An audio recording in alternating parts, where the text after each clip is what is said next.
back for Arfield. What a volley! Scott Arfield! He's been threatening that recently. And all the Burnley players run to the Darwin end. Oh, what a goal! What a goal from Robbie Blake! Burnley's first goal in the Premier League is something very, very special. Get in, what a result. Played absolutely brilliantly tonight, all the way up until sort of the finish, really. Special mention, obviously, for Norwich for that save. He's a quality keeper, and the distribution today was superb. I don't think he put a foot wrong. Don't think there was a single misplaced pass for him, so that was brilliant. Cork was outstanding. Every time he got the ball, even when there was a couple of Norwich players around him, just calmness personified. Just gave it a little turn pirouette a few times, and obviously cleaned up with a couple of passes to our players in space. And Zaroury, he's just getting better and better with every game. Absolutely fantastic. I would say with Zaroury, obviously the finish against Sunderland at the weekend, you can see he's wanting to try and do that again and again, which I'm all for, but there was a couple of times where he did it where there was some better options on. How Norwich ended the game with 11 men is beyond me. Aarons should have had 2 yellows. That young centre-back he definitely should have had 2 yellows. And Hanley, how has he not got a yellow for a blatant handball? But all's well that ends well. Top of the league, and I've said it before. I'll say it again.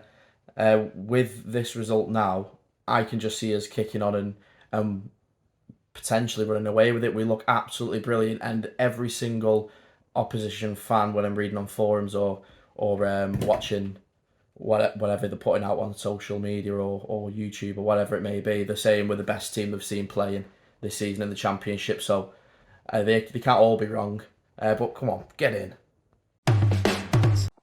So that's Burnley 2 points clear now in the Championship title race. A comprehensive win over Norwich, you feel, even though the scoreline might not suggest that.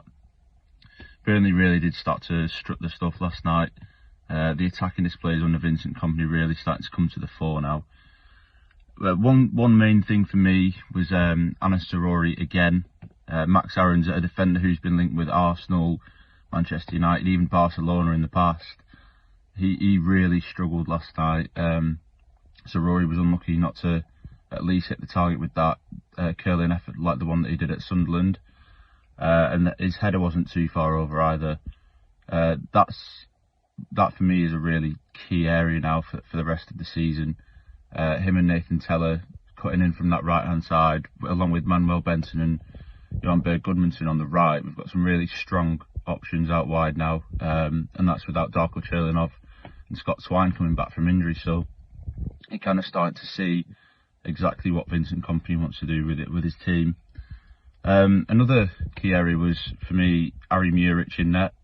Not really filled the whole fan base with confidence so far this season, but an amazing save last night in the final 11 minutes of the game from Timu Pukki. Could have scored, 1-1. It would have been a poor result given how comprehensive the win was, but it's those moments that you need your main men to step up, and he really did that. Distribution again, unbelievable.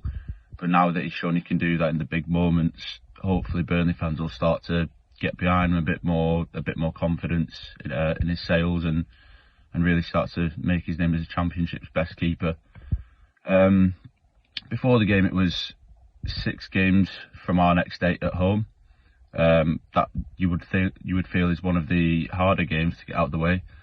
So now 5 from 7, that is still a massive amount that Vince Kompany can look to take the bull by the horns with.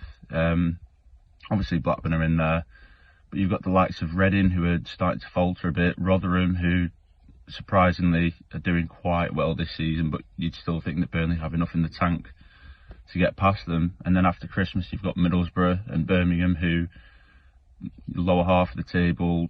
If the team can get into training over the World Cup break, then there's no reason that Burnley can't pick up 6 points from there. And is this now, well, I'd feel anyway, that this is sort of the part of the season where Burnley are really starting to gel.